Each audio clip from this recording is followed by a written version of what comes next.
Hello everyone, my name is Mirabelle and welcome to Pet Haven Farm. This is my first official video. Unfortunately, the last of my fish in my tank have passed.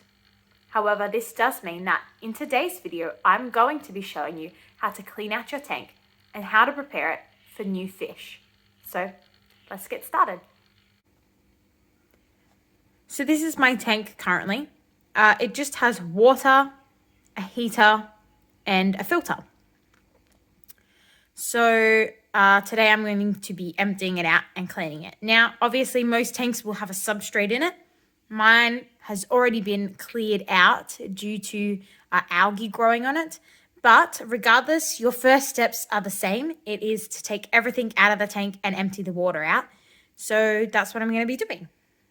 So for safety reasons, the very, very first thing you want to do is turn all your power off. So fortunately for me, everything's in the power board. So all I have to do is turn it off at the wall right here. So I'm going to go ahead and do that now.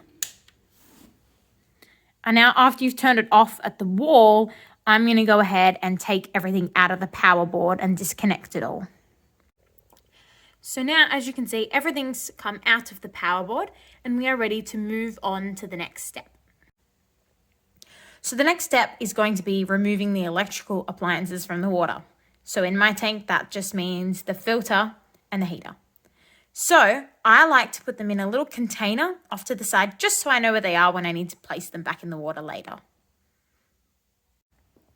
So as you can see, the filter and the heater are off to the side there. And now we just have a tank with water in it. So the final step is going to be to drain the water out of the tank. And so to do that, I'm going to use my siphon over here and drain the water into the bucket. So the setup for this is pretty simple. You need to stick the wide end into the water and then you need the little end to be in the bucket down here. And then to get it started, we're going to squeeze this red one right here until the water begins to drain into the bucket. And we're going to do that until the tank is empty. So I've now reached this stage where the tank is basically empty minus, that little bit of water that I don't know if you can see that's kind of just in the bottom there. So normally I just pick the tank up and tip the water out at this point. And if you've got a lighting system at the top of has a little cord that looks like this that you can't detach, just make sure you tip the water out the other end so that the water doesn't touch the cable. And then you'll have an empty tank and you'll be ready to move on to the cleaning stage. So I now have a very empty tank.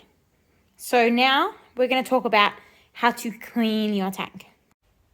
Okay, so now we're up to the cleaning of the tank, and there's actually 3 different ways you can go about that. And which way you pick depends on your current circumstance and how thoroughly you need to clean your tank. So the first one is using a bit of bleach and water. So this method is normally if you've actually had really sick fish in the tank previously. So this can be used either for like a hospitalization tank or just if the fish in your previous tank died because of some serious illness. I won't be using that method today because the reason my previous fish died was stress related. However, I will be using the second method. So the second method is using a bit of vinegar and a bit of water. So this is kind of if you've had other fish in the tank prior, if you're worried about kind of any maybe mild infections or any kind of bacteria in the tank that may have been there because of the previous fish, you can do this method. So that's the method I'm going to be doing just in case my fish had anything that I wasn't aware of. And the last method is normally just used if you are cleaning out a tank that those fish have already been in and you've just moved them to another tank temporarily, or if you're getting a brand new tank. And this one is the easiest one. This is just where you clean it out with water. So you just rinse the tank with water. Now, if you use either of the other 2 methods, it's really important that after you do those, you rinse the tank really, really well. So you get rid of all the bleach or the vinegar or whatever. And you also only need to use a small amount of bleach or a small amount of vinegar. And often you can find the right measurements quite easily online. So I'm going to go ahead now and do the vinegar and water, and then rinse my tank out really, really, really well. Okay, so here I've got my gear to clean out my tank. So there is my spray bottle. I put a tiny little bit, about 1 millimeter, covering the bottom, maybe a bit more, of vinegar, and I filled the rest up with water. And then I gave it a good shake to mix up the water and the vinegar so it doesn't just end up with all the vinegar down the bottom. And then over here I've got some gloves because vinegar can be harsh on your hands. And so I'm just going to spray the inside, outside, top, all around the tank and wipe it with a washcloth, which I don't have yet. So I'm just going to grab an old washcloth that I'm going to chuck out afterwards.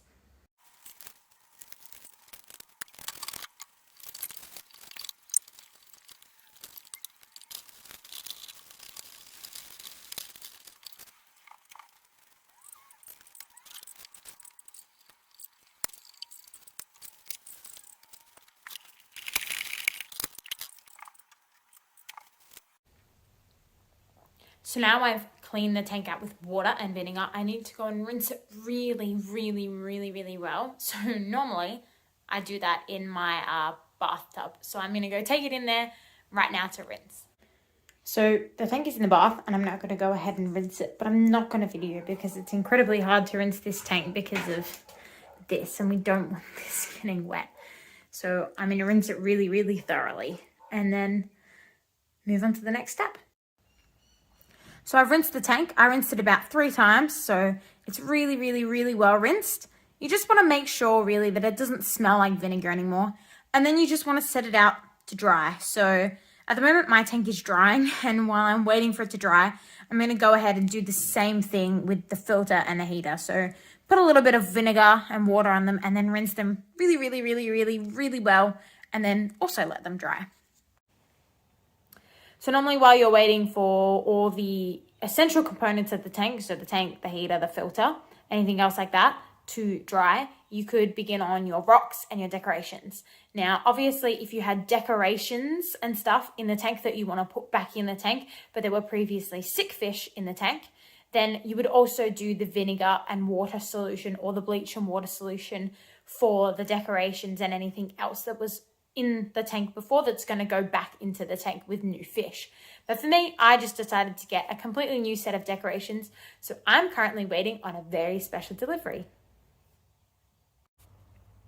So I've had everything drying overnight now, and I just gave the outside of the tank another little wipe over to get rid of any of the extra smears on the outside of the tank that I missed yesterday. So while that's drying, I'm just going to go ahead and rinse the rocks and the decorations. So here are my rocks and my bucket, and I'm just going to tip the rocks into the bucket and then take it into the bathroom so I can rinse them. So simply all I do is turn on the cold water tap and begin to fill up the bucket with water. I then swish it around with my hand, and then as you can see, all that gunk coming off, and then I tip out the water, leaving the rocks in there. You can do it with a strainer, but I don't have a spare strainer. And then I just do it until the water is clear when I fill the bucket up. So as you can see, the water is quite clear now, so I'm just going to go ahead and drain the rest of the water out.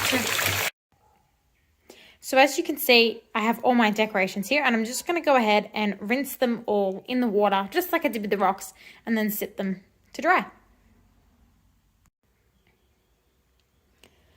Okay, so I have my rocks and all my decorations rinsed. So now I'm going to go ahead and add my rocks to the tank.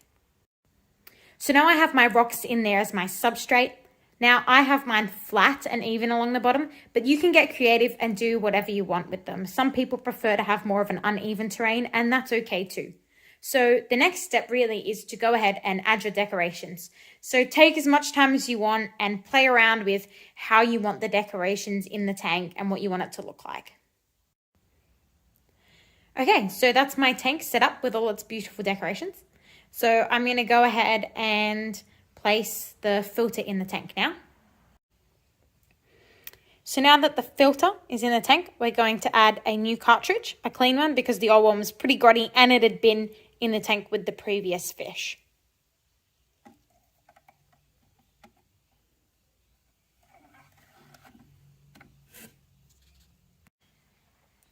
So we are now up to adding the water to the tank. So I got a bucket full of water there.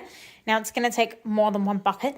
So I'm going to slowly and carefully top up the tank. Now, often when you pour in the water, it can stir up the substrate in the bottom and your decoration. So if you don't want this to happen, you can put something flat in the top and, tilt it downwards and let the water run down to stop this from happening.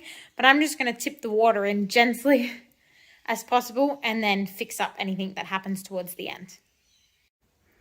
So now the tank is filled with water. Now it's really important that you use the cold water tap and not the warm water tap or the hot water tap. The heater in your tank will do the job of heating the water if you need it heated for tropical fish. But remember, you don't need to add the heater just yet, and I'll explain why in a moment. But the next step is to turn on the filter. So you need to plug it in and turn it on. So as you can see, the filter is now running. So that actually concludes this part of setting up your tank. Your tank now needs to go through what we call the nitrogen cycle. So that can take anywhere between weeks to months. There's really no definitive answer as to how long it will take. It's different for everyone's tank. Size is a big factor and many other things. So you can help your tank along by adding things like a water conditioner and some beneficial bacteria. Other than that, adding food a couple of times a day like you would if you were feeding a fish, because there's no fish to create waste in the tank basically. So adding some food can rise the ammonia levels, which we need to do. Other than that, it's really just a waiting game and making sure you test your water every so often, every couple of days, because you need to know when the levels are right and you don't want them to go too high. So you can purchase yourself a testing kit, which I would really recommend, or you can get your local pet store. I know in my area they do water testing. Get them to test it for you and they will tell you when the water levels are correct. But I really recommend getting your own testing kit and learning how to do it yourself. So now I'm going to wait for my tank to go through the nitrogen cycle. So I'll put up part 2 when my tank is ready. That's it for this video. Bye.